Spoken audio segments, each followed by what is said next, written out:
Mari semua katakan di dalam nama Yesus.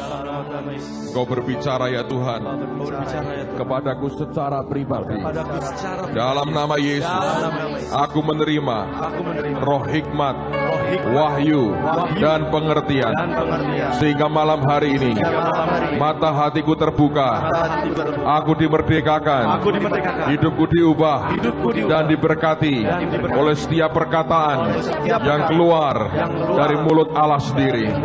Di dalam nama Yesus, aku terima ini, dan aku percaya Tuhan sedang memberikannya dalam hidupku. Dalam nama Yesus, yang percaya berkata, amin. Berikan kemuliaan bagi Dia. Amin, amin, amin, amin. Silakan duduk, saudara. Malam hari ini saya ingin bagikan apa yang Tuhan taruhkan dalam hati, dan saya berdoa supaya ini memberikan akan pengertian dalam kehidupan kita untuk kita hidup bersama dengan Tuhan. Siapa yang rindu setiap bagian firman jadi realita buat kehidupan kita? Angkat tangan, saudara. Nah, banyak orang berpikir bahwa firman ini cuma teori belaka. Saya berkata kalau itu kasusnya, kita merupakan orang-orang yang malang sebetulnya. Tapi saya percaya kebenaran ini sungguh-sungguh akan membuat kita merdeka jika kita bisa menangkap dengan roh kita. Oleh karena itu, saya mau pada hari ini Anda lihat dengan baik bahwa ini kalau Anda terapkan dalam hidupmu, saya rasa kita akan jadi orang-orang yang paling berbahagia di muka bumi ini. Amen. Nah, kemarin kalau Anda ikut dalam ibadah yang dipimpin oleh Anne Vanik, dia agak sakit ya saudara ya sebetulnya.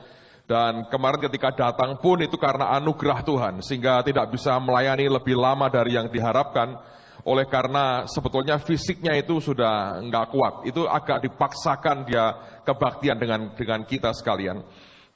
Tapi ada hal menarik begini, ketika dia hari pertama datang dan mulai mengajar di TSOA, saya sharing dengan dia apa yang Tuhan sedang kerjakan di tengah-tengah kita. Dan buat dia ini merupakan hal yang baru, karena dia sedang dalam transisi akan pindah ke Amerika dari Afrika Selatan. Saya ceritakan Jumat yang lalu ada 2 orang yang nubuatin saya, katanya satu hari Tuhan akan pindahin saya ke Amerika.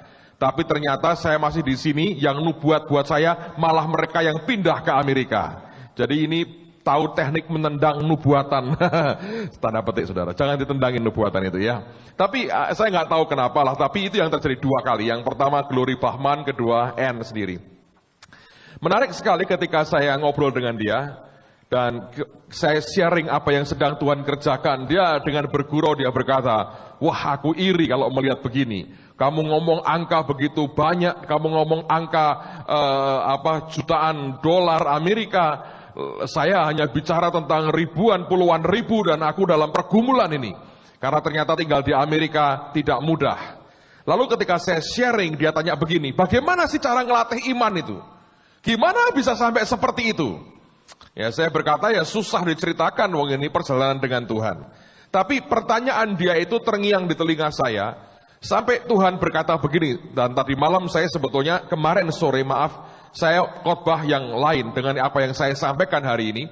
Malam ketika tidur jam 12 saya dibangunin Tuhan, dia berkata, kamu ngajar yang lain, besok sampaikan yang lain, tidak seperti yang sore tadi.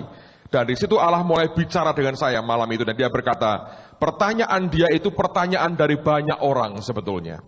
Dan kamu harus memberikan mereka pengertian berdasarkan apa yang engkau alami dengan aku, tentang apa sebetulnya yang harus dikerjakan orang percaya, dan membuat kita sebetulnya makin kenal dengan Tuhan yang kita sembah. Amen, saudara. Nah, saya mau ajak Anda perlahan-lahan, tentu saya yakin ya, tidak bisa satu malam mengubah seluruh kehidupan kita total, tapi saya yakin ini bagian akan membuat pengertian kita mestinya diarahkan kepada tujuan yang sebetulnya Allah inginkan dalam kehidupan kita. Nah, mari kita buka dulu Pengkhotbah pasal yang ke-7 ayat yang ke-13. Mengapa kalau orang mengalami dengan Tuhan itu ada yang akhirnya dia meningkat dengan Tuhan, mencapai titik breakthrough-nya itu luar biasa. Ada yang mengalami banyak hal, tapi rasanya nggak belajar apa-apa. Di mana letak kesalahannya? Pengkhotbah 7 ayat yang ke-13. Nah, sebelum saya bacakan, dengarkan dulu baik-baik. Siapa yang percaya bahwa dalam hidup kita tidak ada yang kebetulan, semua dalam kontrol Tuhan? Angkat tangan tinggi-tinggi. Oke, kita sepakat kalau begitu. Jadi dengerin baik-baik saudara. Segala yang terjadi dalam kehidupan kita, kita bisa punya dua sikap. Kita anggap sebagai sesuatu yang bermanfaat buat membangun manusia roh kita, atau kita berkata ini nggak ada gunanya buat saya. Nah, pilihan itu yang Anda mesti perhatikan. Karena itu, lihat apa yang Alkitab katakan. Pengkhotbah 7:13, ayat yang pertama, kalimat pertama saya akan bacakan. Kita baca sama-sama lah ya. 2, 3. Perhatikanlah apa? Pekerjaan Allah. Jadi begini saudara. Dalam segala sesuatu itu kan Allah turut bekerja. Baik itu hal yang positif maupun hal yang kelihatannya negatif. Di dalam segala yang kita alami, baik itu yang menyenangkan maupun yang kurang menyenangkan, kita mesti percaya Tuhan turut bekerja. Nah, seringkali orang percaya tidak memperhatikan pekerjaan Allah. Kita lebih terfokus kepada persoalan kita. Nangkap ya? Ini gambarannya. Saya harap ini menolong saudara. Kalau ini yang namanya persoalan, ya, Anda harus percaya di dalamnya itu Tuhan turut bekerja. Orang Kristen kebanyakan lihat persoalannya, ingin cepat selesai, tapi tidak memperhatikan bahwa di dalam persoalan ini apa yang sebetulnya Tuhan sedang kerjakan, kita nggak nangkap sama sekali. Sehingga peristiwa demi peristiwa berlalu tanpa membangun manusia batiniah kita sama sekali. Nah, ini pemborosan waktu yang luar biasa. Sampai Paulus berkata begini, harusnya secara waktu kamu ini sudah jadi pengajar mestinya. Kok nggak bisa ngajar orang lain? Kok hanya kembali kepada dasar? Kenapa? Oleh karena ketika ada persoalan ini, yang diperhatikan persoalannya. Tidak memperhatikan Tuhan yang kerja lewat dan di dalam persoalan itu. Makanya Alkitab berkata, perhatikanlah pekerjaan Allah. Bahasa Jawanya enak, dititeni. Oh, itu enak saudara ya. Anda perhatikan dengan seksama. Ini apa sih Tuhan yang terjadi? Nah, lewat berbagai peristiwa Anda mestinya belajar. Kita mestinya belajar. Apa yang Tuhan mau? Nah, coba buka ya. Di Mazmur 103, saya tunjukkan ayat yang sering kali saya bacakan juga. Mazmur 103. Malam ini saya ingin Anda pulang sebagai orang-orang yang merdeka. Amen, saudara. Bukan cuma teriak-teriak merdeka-merdeka, tapi tidak merdeka. Mazmur 103, ayat yang ke-7. Perhatikan, ini ada dua hal ini. Alkitab mengatakan, Ia telah memperkenalkan jalan-jalannya kepada Musa, perbuatan-perbuatannya kepada orang Israel. Nah, bedanya apa? Perhatikan ini. Kepada Musa dia kenalkan jalan-jalannya.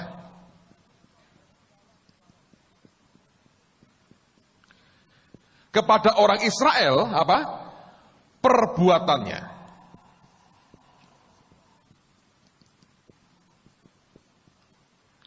Apa bedanya? Jalan bicara membawa kita mengerti cara kerjanya Tuhan.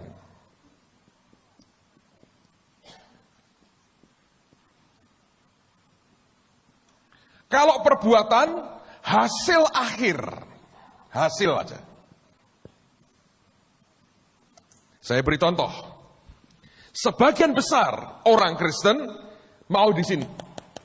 Dia mau hasil. Artinya gini, problemku segera selesai.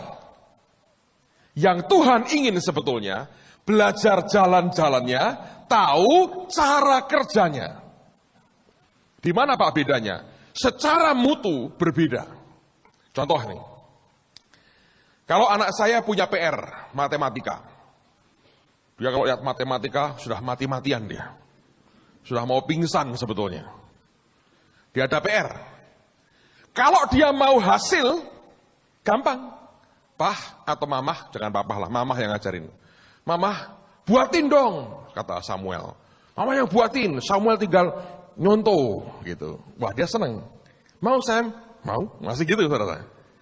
Mamahnya baik. Ayo buatin. karena belajarnya sudah hampir tengah malam, belum selesai misalnya, buatin. Hasilnya 100. Wah, besoknya pulang berkata, oh hebat, 100. Hari berikutnya dikasih soal yang sama, ulangan di sekolah, hasilnya 0. Kenapa? Sebab dia hanya memperhitungkan hasilnya. Kalau dia kerja sendiri, dia tahu cara kerjanya. Ngerti saudara? Kalau Anda mau mempelajari, perhatikan Allah kerja, engkau ngerti cara kerjanya. Di sini membuat saudara jadi konsumen. Di sini jadi apa? Produsen.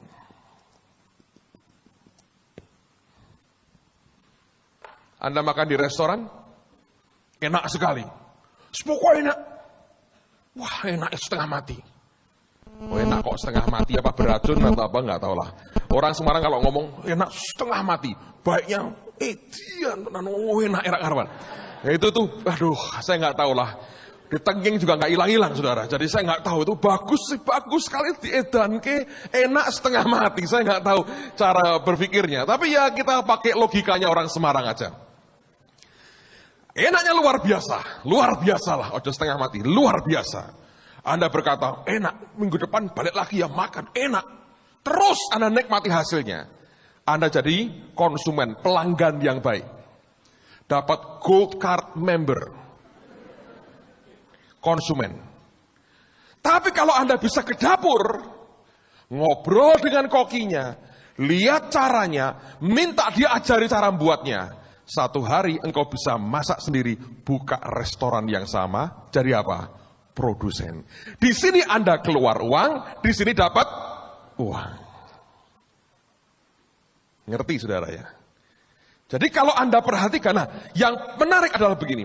Kalau engkau terus hanya mau begini, pokoknya problemku selesai gimana? Nanti kalau Tuhan tolong, ini cepat dilupakan ternyata.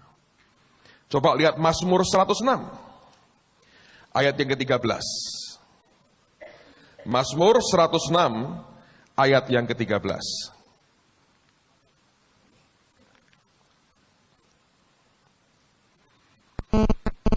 Alkitab berkata, tetapi apa saudara?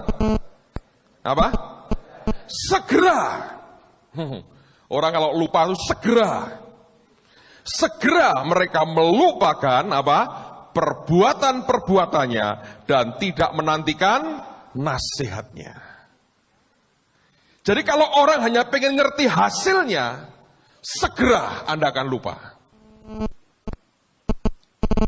Kemarin, waduh setengah mati saya diutang nggak bisa kebayar. Ada orang, nih duit 10 juta, puji Tuhan bersaksi, bulan depan kena problem lagi, nangisnya sama. Loh kamu berkemenangan loh. Iya pokoknya aku raiso lemes meneh saya. Loh kamu nggak belajar apa-apa? Ya tidak. Lah dulu itu ya saya dari rumah ke rumah door to door cari utangan. Anda hanya punya teknik ngemis, saudara. Tapi kau tidak kenal Tuhanmu. Loh Pak, tapi kan ini mendesak. Saya beritahu, Yesus punya jawaban. Matius pasal 11. Semua orang pasti problemnya mendesak, saudara. Kalau belum mendesak, belum problem namanya. Baru bahaya mengancam. Tapi kalau sudah problem, mendesak, ya memang jelas itu. Semua orang itu mendesak. Dan Yesus juga ngerti itu Anda mendesak. Lihat ini. Ayat yang ke-28 dan 29. Matius 11, ayat 28 dan 29. Dia bicara kepada orang yang letih lesu dan berbeban berat. Ini orang yang mendesak sekali persoalannya. Marilah kepadaku semua yang apa? Letih lesu dan berbeban berat. Aku akan memberi, apa saudara? Kelegaan kepadamu. Jadi ujungnya kalau Anda datang ke Yesus, dia beri kelegaan. Nah caranya dia memberi kelegaan bagaimana? Ayat berikutnya, indah sekali Alkitab berkata, pikulah kuk yang kupasang dan apa saudara? Belajarlah padaku. Jadi Anda mesti belajar. Bukan terus buka tangan, buka kaki, buka telinga, buka kantong, mari aku isi. Enggak, dia berkata, belajarlah padaku. Karena aku lemah lembut dan rendah hati, dan jiwamu akan mendapat ketenangan. 30, sebab kuk yang kupasang itu enak, dan bebanku pun apa? Ringan. Enggak salah Tuhan ngomong begini. Emang enggak, saudara? Nah, the message dalam terjemahannya bagus sekali. Saya bacakan ayat yang ke-29-nya. Tuhan berkata begini, walk with me and walk with me. Jalan dengan aku dan kerja dengan aku. Terus dia berkata, watch how I do it. Perhatikan caranya aku menyelesaikan itu. Engkau jalan dengan aku, engkau kerja dengan aku, dia berkata, Yesus berkata, watch how I do it. Perhatikan bagaimana cara aku melakukannya. Nah ini kan sama dengan pengkhotbah. Perhatikanlah pekerjaan Allah. Anda mesti niteni. Lihat, belajar. Cara Tuhan menyelesaikan seperti apa? Watch how I do it. Dia berkata, learn, belajar, the unforced rhythms of grace. Belajar adanya suatu ritme, ya, ritme anugerah yang tidak nekan, tidak maksa, tidak ngotot. Anugerah itu punya ritmenya, punya iramanya, punya ketukan-ketukan tertentu, punya irama, ngerti? Anugerah itu punya irama, dan itu the unforced rhythm of grace. Ritme atau irama anugerah itu tidak maksa, tidak ngotot. Unforced. Jadi relax ya. Anda ngerti? Itu punya ritme, punya irama. Nah kalau kita ngotot, karena kita hanya lihat problem kita. Tapi kalau engkau menikmati anugerah, yang perlu Anda mulai belajar adalah jangan ngotot. Ngomong lagi ke sebelah kanan kirimu, firman Tuhan berkata hari ini, jangan ngotot. Orang Kristen paling suka kalau sudah keluar semua uratnya. Apa kalau begitu bertelur emas? Ngotot gak menghasilkan apa-apa. Anugerahnya itu punya ritme. Dan Tuhan berkata, itu the unforced rhythm of grace. Itu merupakan anugerah, ritme, ya, irama dari anugerah yang tidak ngotot. Dia ada iramanya. Anda nggak bisa percepat atau perlambat. Dia punya irama sendiri. Bagian kita tinggal mengikuti iramanya Tuhan. Dan Yesus berkata, watch how I do it. Perhatikan bagaimana cara aku menyelesaikannya. Nah, sekarang mari kita belajar bagaimana sih ritmenya Tuhan. Coba buka 1 Yohanes pasal yang kelima. 1 Yohanes pasal yang kelima. Ayat 3 dan ayat yang keempat. 1 Yohanes 5, ayat 3 dan ayat yang keempat.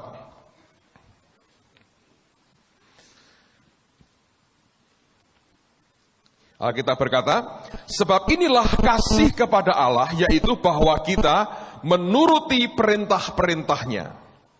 Perintah-perintahnya itu, apa saudara? Tidak berat.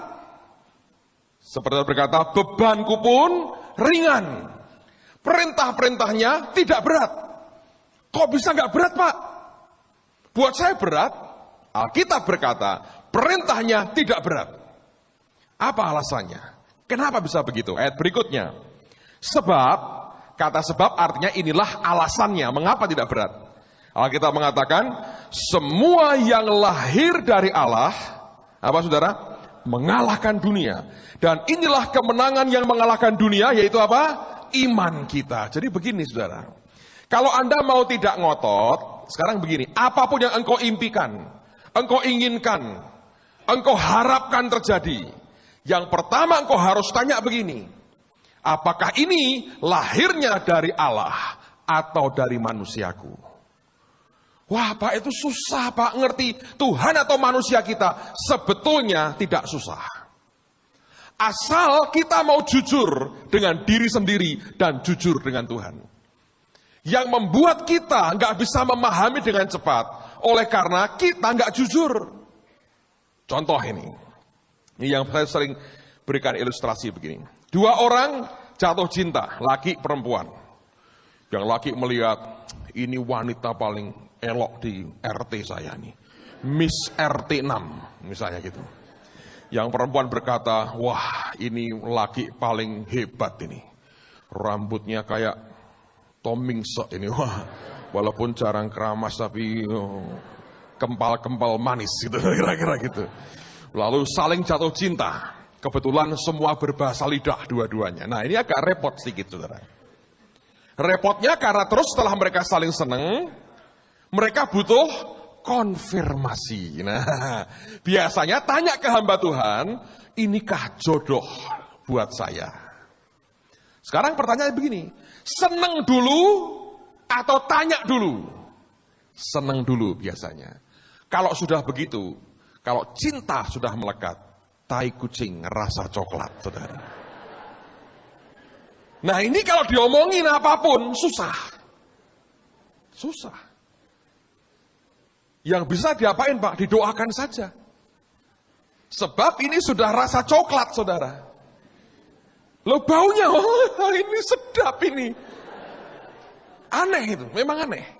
Alkitab berkata toh, dia heran Alkitab berkata, lihat laki-laki dan seorang gadis berjalan berdua, itu aneh memang. Semua itu kasarnya digambar mati sama dia. Sing urip cuma orang dua tok ini. Kenapa? Karena perasaannya sudah main di situ. Nah kalau mau ngerti, ngomongnya jujur. Tuhan, aku sudah cinta sama dia. Dia juga sudah senang sama kami. Aku. Pokoknya mau kawin. Boleh enggak? Kalau enggak boleh, ya tolong supaya boleh. Biasanya begitu. Loh ya. Datang ke pendeta itu minta apa sebetulnya? Konfirmasi. Kalau hamba Tuhannya berkata, tidak, wah kurang doa puasa dia. Tapi kalau hamba Tuhannya berkata gini, ya kamu tunggu waktu Tuhan. Itu jawaban berkata, iya. Artinya nunggu waktu Tuhan. Berarti kan iya. Disimpulkan sendiri, betul nggak saudara? Ketidakjujuran kita itu yang membuat akhirnya sebetulnya tidak mendengar Tuhan berkata. Karena apa? Kemauan manusia kita sudah menguasai kita. Kalau itu Anda bisa redakan, Anda akan belajar sesuatu dari Tuhan. Semua mesti mengalami. Anda melayani misalnya. Ada orang-orang yang mungkin baru lulus sekolah Alkitab. Saya belum pernah sekolah Alkitab. Misalnya, begitu lulus itu yang keluar apa? Idealisme. Wah, nanti saya kalau memimpin gereja saya akan begini. 1000 item dia tulis. Yang jadi cuma satu, yaitu apa? Setiap khotbah shalom itu tok, saudara. Yang lain rontok semua, nggak ada apa-apanya. Dan nggak dengar Tuhan ngomong apa. Kenapa? Will manusianya, keinginan manusianya sudah menguasai kita. Nah ini yang berat. Anda mesti jujur. Ingin barang. Ini kan ada banyak keinginan di sini saudara ya. Yang digambar saudara itu, wah shogun. Wah dibatak terus shogun. Wah saya tadi malam mimpi yo. Ketabrak shogun. Itu berkat masuk menghajar saya. Kayak Patrick Ondri itu berkat menabrak saya. Betul itu. Apa akibatnya? Saya terbangun. Ternyata guling yang di atas saya. Wah itu Tuhan jelas itu. Tapi kalau Anda tanya ke Tuhan, akan sukar terima jawaban. Sebab gejolak di dalam terlalu over, luar biasa. Nanti lihat ya, ini kalau terutama orang dagang sama aja. Wah saya mesti, ini harus berhasil ini. Sebetulnya kalau kita jujur, ada orang bilang, aku ini sebetulnya pengen cepat sugih. Loh ini kan ada bahayanya, sudah nggak didengar saudara. Karena apa? Ingin segera kaya. Nah tak omong ya, para pengusaha, dengerin baik-baik. Tanda petik lo ya, uang itu tanda petik punya nyawa, tanda petik. Bukan terus Anda cari ngomong, hei halo Pak Dirman, halo. Jangan lo ya, tanda petik, itu punya nyawa. Ilustrasinya gini. Lek Anda ingin dia ngerti, itu seperti jinak-jinak merpati. Kalau Anda ingin, waduh, jual mahalnya luar biasa. Dia akan begitu meliuk-liuk, menantang saudara. Anda kejar, dia mundur. Kejarlah daku, kau tidak bisa menangkap. Anda kejar seperti apa, nggak bisa. Lalu, kalau engkau jatuh cinta dengan itu, engkau bisa dapat, saudara. Tapi itu uang jadi monster. Engkau ditelan duluan. Makin Anda ngotot ngejar, dia punya nyawa, tanda petik loh, saudara. Kabur. Makin Anda pura-pura tidak perlu, walaupun perlu sebetulnya ya. Tapi Anda punya penguasaan diri. Relax, belajar tenang dengan Tuhan. Malah nyembah-nyembah ingin ikut saudara. Ini gambarannya loh, saudara. Perhatiin nanti, kalau Anda ngalami Tuhan ya, Anda berkata, wah bener Pak. Makin dipikiri gitu ya saudara. Paling-paling Anda nyanyi Indonesia Raya. Gambarnya kan W.R. Supratman. Indonesia gitu kan. Nyanyi tok paling Indonesia Raya. Ngerti? Ini Anda mesti perhatikan. Yang lahir dari Allah mengalahkan dunia.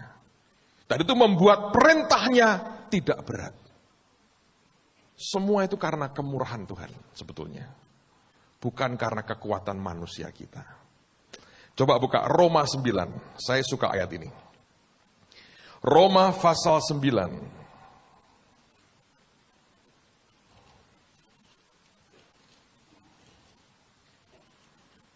Ayat 16. Boleh saya berkata jujur malam ini saudara? Salah satu hal yang membuat saya wegah pergi sebetulnya adalah saya jarang menjumpai orang-orang seperti Anda yang haus lapar akan firman Tuhan. Saya kadang-kadang kalau ke tempat lain, aduh, ngenes saya. Mau tak ngomong ini rak mudeng, ngomong ini rak mudeng, tak ceritani berkat seneng ndak karuan itu tok, saudara. Jadi saya bilang, wes pokoknya kalau di luar tuh ndak usah kemeringet lah, saya berkata. Tapi itu nyiksa batin saya. Karena the best yang Tuhan punya, yang dalam hidup saya tidak bisa saya bagikan. Yang membuat saya terus terang, malas saya keluar. Lalu orang salah ngerti, dikira saya pasang tarif tinggi. Saya berkata, mana mungkin orang bisa bayar hidup saya. Yesus yang bayar semua. Nebus ya sama Yesus, anak-anak mampu. Saya nggak pasang tarif, saya terus terang, saya nggak terlalu suka pergi. Di antaranya karena itu. Nggak banyak orang yang mau ngerti firman. Tapi saya bersyukur Tuhan beri keluarga yang cinta firman-Nya hari ini. Amen. Roma 9 ayat yang ke-16. Kita baca sama-sama ya. 2, 3. Jadi hal itu tidak tergantung pada kehendak orang atau usaha orang, tetapi kepada kemurahan hati Allah. Siapa yang tahu kita ini orang? Coba angkat tangan tinggi-tinggi. Injil ini ngajari sebetulnya, hidup dalam Kristus itu ngajari bahwa itu tidak tergantung pada kehendak orang atau kepada usaha orang. Tapi tergantung pada apa? Kemurahan hati Allah. Ini saya ceritakan sekaligus lah, bagus untuk Anda mengerti. 3 minggu lalu kan kalau Anda perhatikan, ada banyak orang memberikan persembahan berupa barang. Ya, maaf, ada televisi dan segala macam.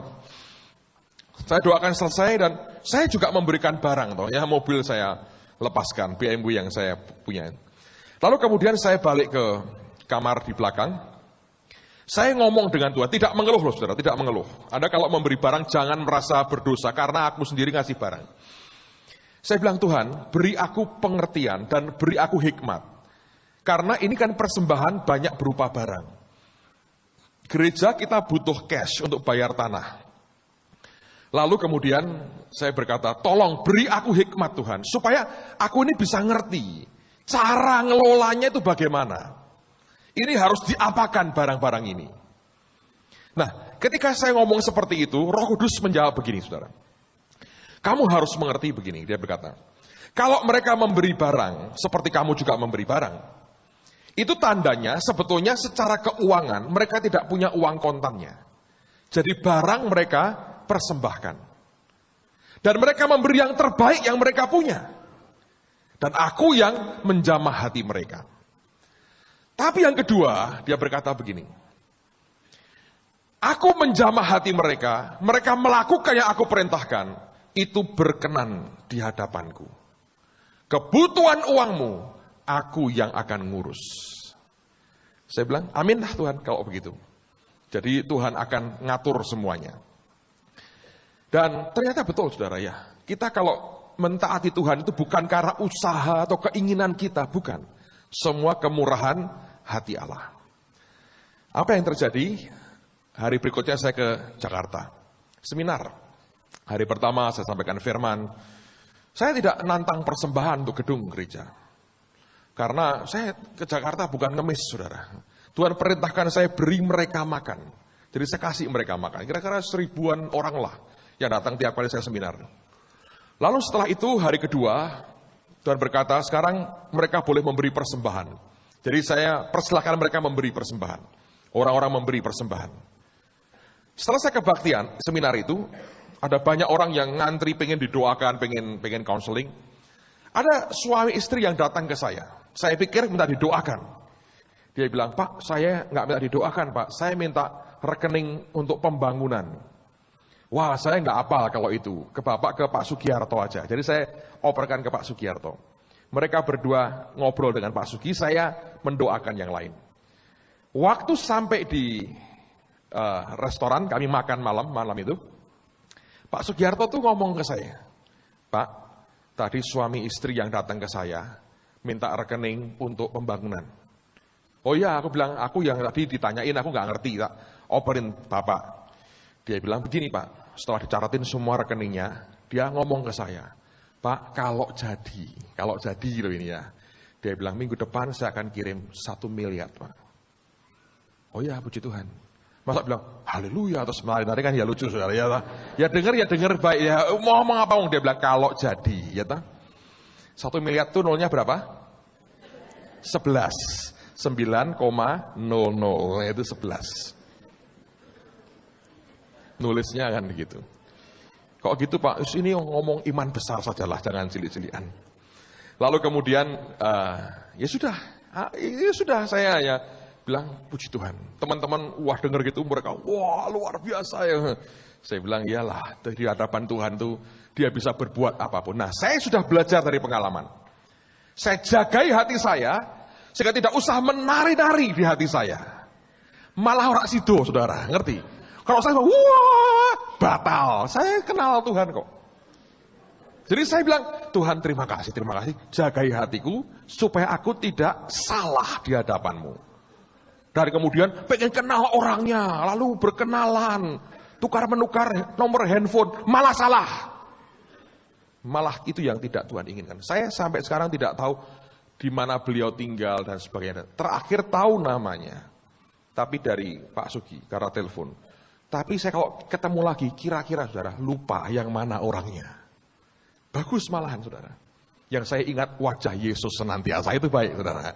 Anda juga mesti belajar. Kebanyakan kita kalau sudah mulai ada janji ya, nanti saya kasih kerjaan ya. Wah, sudah gulung komeng saudara. Wah, susah tidur. Haleluya, terus batal akhirnya. Hatinya berpaut ke orang, bukan kepada Tuhan. Anda mesti perhatikan pekerjaan Allah. Nah, banyak orang berkali-kali begitu kok nggak sadar-sadar. Karena hanya ingin memburu hasil, bukan cara kerjanya.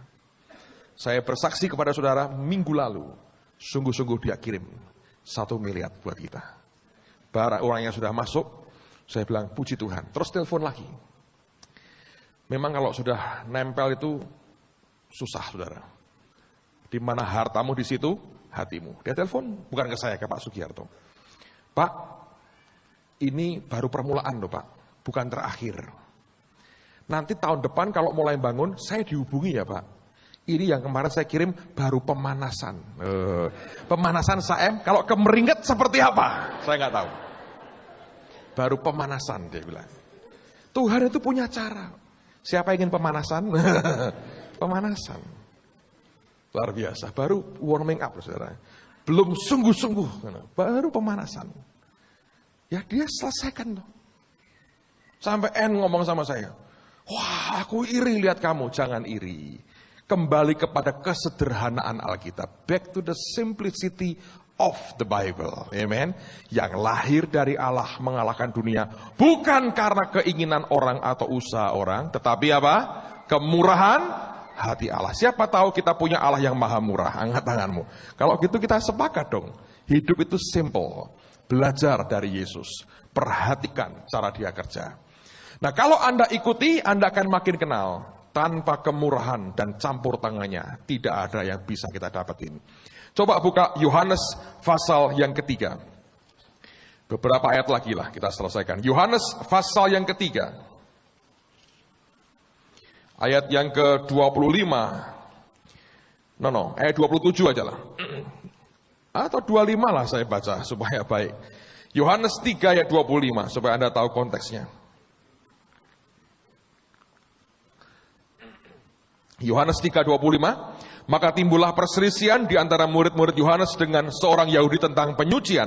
Lalu mereka datang kepada Yohanes dan berkata kepadanya, Rabi, orang yang bersama dengan engkau di seberang sungai Yordan, dan yang tentang dia engkau telah memberikan kesaksian, dia membaptis juga, dan semua orang pergi kepadanya. Kita baca ayat 27 sama-sama, 2-3. Jawab Yohanes, tidak ada seorang pun yang dapat mengambil sesuatu bagi dirinya kalau tidak dikaruniakan kepadanya dari sorga. Jadi kalau Anda mau ngotot seperti apapun, kalau tangannya nggak diulurkan memberikan kepada kita, Anda tidak akan terima apa-apa. Amen, saudara. Jadi banyak orang nggak ngerti ini perlu namanya hidup dalam anugerah seperti ini. Lihat Yohanes 9 sekarang. Yohanes 9. Ayat yang ke-33. Yohanes 9 ayat yang ke-33. Kita baca lagi sama-sama dengan suara keras. 2, 3. Jikalau orang itu tidak datang dari Allah, ia tidak dapat berbuat apa-apa. Jadi mesti dari Allah sumbernya. Lagilah saudara, satu ayat lagi supaya Anda makin jelas. Mari buka Mazmur. Ini ayat yang sangat-sangat terkenal. 127. Ayat pertama dan ayat yang kedua. Mazmur 127. Ayat yang pertama dan ayat yang kedua.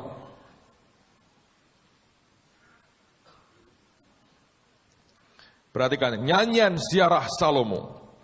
Jikalau bukan Tuhan yang membangun rumah, sia-sialah usaha orang yang membangunnya. Jikalau bukan Tuhan yang mengawal kota, sia-sialah pengawal berjaga-jaga. Sia-sialah kamu bangun pagi-pagi, dan duduk-duduk sampai jauh malam, dan makan roti yang diperoleh dengan susah payah. Sebab, mari baca sama-sama 2, 3. Ia memberikannya kepada yang dicintainya pada waktu enak. Hidup dalam Yesus itu memang enak tenan, saudara. Tidak usah ngotot. Tuhan itu luar biasa. Nah bagian kita suruh ngapain Pak? Sederhana. Yohanes 15 jawabannya. Yohanes 15. Kalau ngotot itu lahir dari manusia sendiri. Yohanes 15 ayat yang keempat dan ayat yang kelima.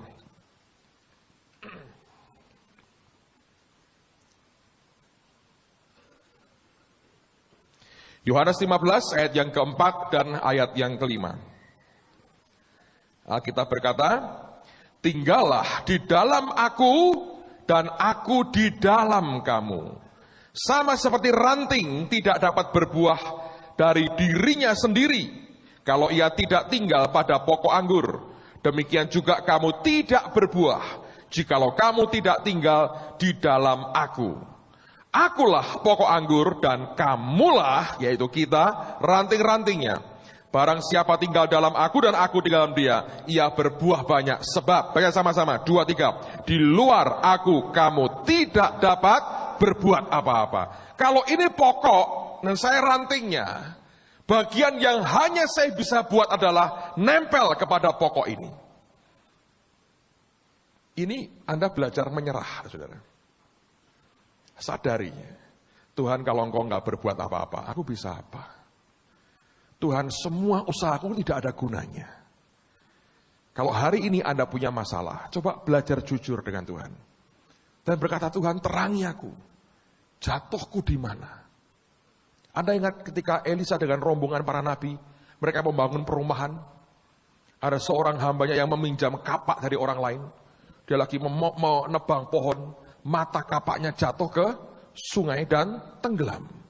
Datang ke Elisa, celaka Tuhanku, itu barang pinjaman. Elisa pertama bertanya, di mana jatuhnya?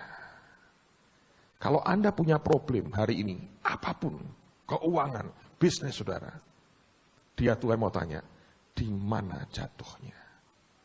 Ngerti? Hanya kalau engkau minta Roh Kudus menerangi kita, saudara baru tahu di mana jatuhnya. Kalau engkau bisa tunjukkan, di sini Tuhan jatuhnya. Dari titik kejatuhanmu, dia bisa kembalikan dan pulihkan hidup saudara. Ngerti? Dan setelah itu, engkau mesti belajar nempel pada pokok ini. Jangan kepada yang lain. Kalau ranting ini malah bergerak sendiri di luar pokok, ranting ini mengerikan. Medeni wong urip, saudara.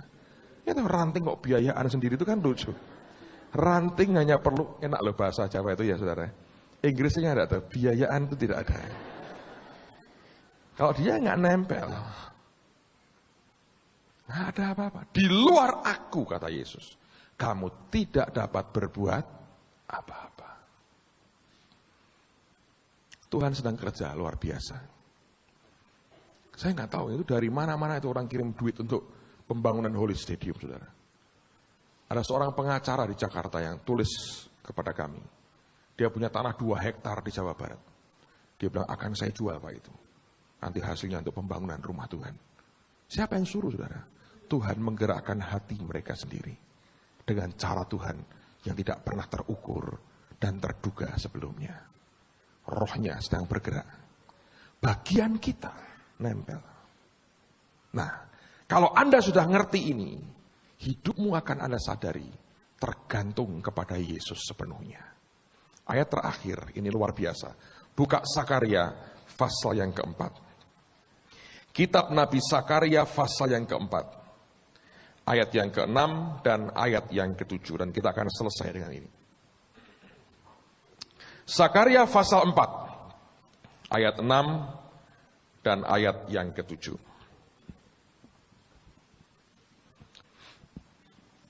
Nah, kita berkata, maka berfirmanlah ia katanya, inilah firman Tuhan kepada Zerubabel, bunyinya, bukan dengan keperkasaan dan bukan dengan kekuatan, melainkan dengan rohku, firman Tuhan semesta alam. Ayat 7 ini gambarannya indah sekali. Siapakah engkau, gunung yang besar? Di depan Zerubabel engkau menjadi tanah rata. Ia akan mengangkat batu utama. Tolong garis bawahi kata batu utama. Sedang orang bersorak, bagus, bagus sekali batu itu. Dalam bahasa aslinya bukan bagus. Mereka berteriak, lihat batu utama, mereka berkata, grace, grace to it. Anugerah, itu anugerah itu. Mengapa mereka berteriak anugerah? Apa sih batu utama? Atau batu penjuru kata orang. Batu utama atau batu penjuru itu bicara 2 hal. Yang pertama, disebut batu penjuru karena dia ada di bagian dari sambungan 2 tembok. Tapi sebetulnya kata batu utama di sini, dalam bahasa Inggrisnya digunakan kata capstone. Apa itu capstone? Saya mau gambar buat saudara. Zaman dulu, saya lihat gambar capstone ini di Kaisaria, di Israel. Dan itu membuka mata rohani saya, mengenal siapa Yesus buat hidup saya dan buat hidup saudara. Zaman dulu orang tidak punya teknologi seperti sekarang. Sekarang ini orang bisa buat atap melengkung kayak di Nginden itu ya. Dengan teknologi itu. Apa namanya itu? Wah, lupa saya. Saya bukan ahlinya itu. Bagus sekali. Dulu, simple sekali. Dengerin, saudara. Kalau orang membangun sesuatu, saya lihat itu di gerbang sebuah tempat. Jadi mereka taruh batu di sini ya, batu. Batu kedua, batu ketiga, batu keempat, terus naik. Di sini mereka buat yang sama. Ini ada batu. Ini ada batu. Nah, perhatikan. Ini ada bagian celah kecil di antaranya. Dan ini diberi batu utama di sini. Fungsi batu ini, sebagai batu pengunci. Lalu orang bangun tembok di sini.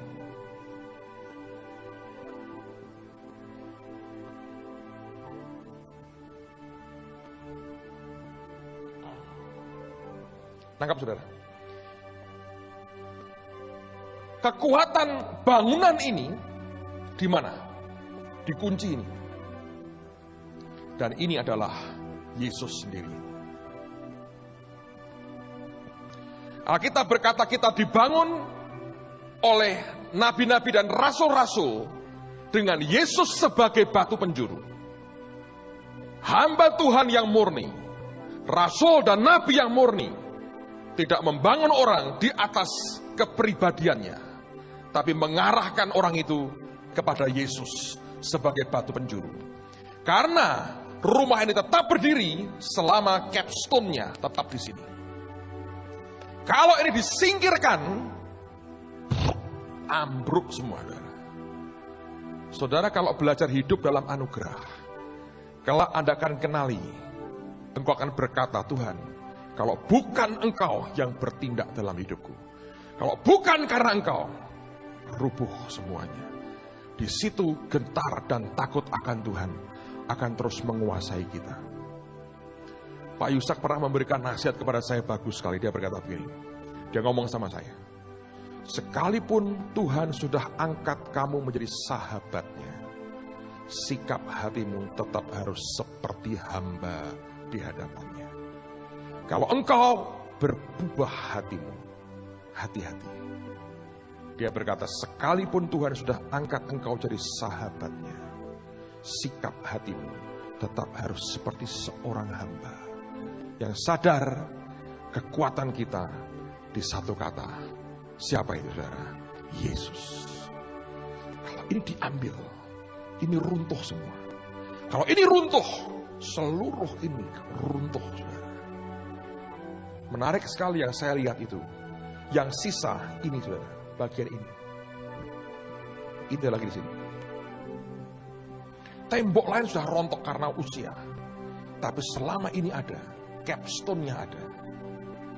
Dia tetap mengikat gerbang ini dan sebagian temboknya sehingga tidak rubuh sama sekali. Dengar baik-baik. Hidup Anda dan saya hanya tergantung satu nama. Dan itu nama di atas segala nama. Namanya Yesus. Engkau boleh coba segala macam. Repotnya orang sekarang, saudara, punya banyak variasi. Ini dijaga dengan ini, kasih kayu, ya toh? Serepnya banyak. Kalau rubuh, wah kasih kayu. Jadi hidup bangunanmu kacau balau kayak penjara begini. Dan kita di dalamnya nggak bisa keluar, saudara. Nggak perlu. Satu nama ini sudah luar biasa. Segalanya tercakup. 2000 tahun lalu dia berkata, it is finished. Sudah genap. Selesai. Saya ngomong sama CN, saya berkata, agama ngajar kita berkata, do, lakukan ini, lakukan itu, do something, do that, do this. Kekristenan mengajar apa? Dan sudah selesai. Apa yang dia perintahkan, lakukan. Anda akan ngerti, belajar hidup dalam anugerahnya. Kalau engkau menghadapi apapun, tanya Tuhan ini lahir dari mana? Tidak berarti semua yang dari kita itu bukan dari Tuhan, belum tentu. Jujur, lihat. Kalau hatimu sudah berhenti dulu, saudara. Relax dulu, tenang dulu. Sabar dulu. Tetap dia akan kendalikan semuanya. Kalau engkau tahu dari Tuhan, tanya, bagianku apa Tuhan? Lakukan dalam batas yang dia perintahkan. Sisanya Anda akan lihat campur tangannya luar biasa dalam kehidupan kita. Amen, saudaraku. Lakukan ini. Anda akan menikmati hidup dalam anugerah. Pesan Tuhan malam ini, jangan ngotot, saudara. Amen. Tidak perlu keluar semua uratnya. Senyum, relax. Wah, kalau gitu aku tak malas-malasan, Pak. Itu saudara kembarnya kemelaratan. Ini tidak ngajar Anda malas. Ngajar engkau mentaati apa yang Tuhan perintahkan. Holy Stadium, kita lakukan bagian kita. Datang ke pemiliknya iya, ngurus ke pemerintahan iya. Tapi campur tangan Tuhan di belakangnya. Orang tidak bisa menyangkali Tuhan sedang kerja dengan luar biasa. Izin 4 hari selesai. Bayangin siapa yang kerja kalau bukan Tuhan.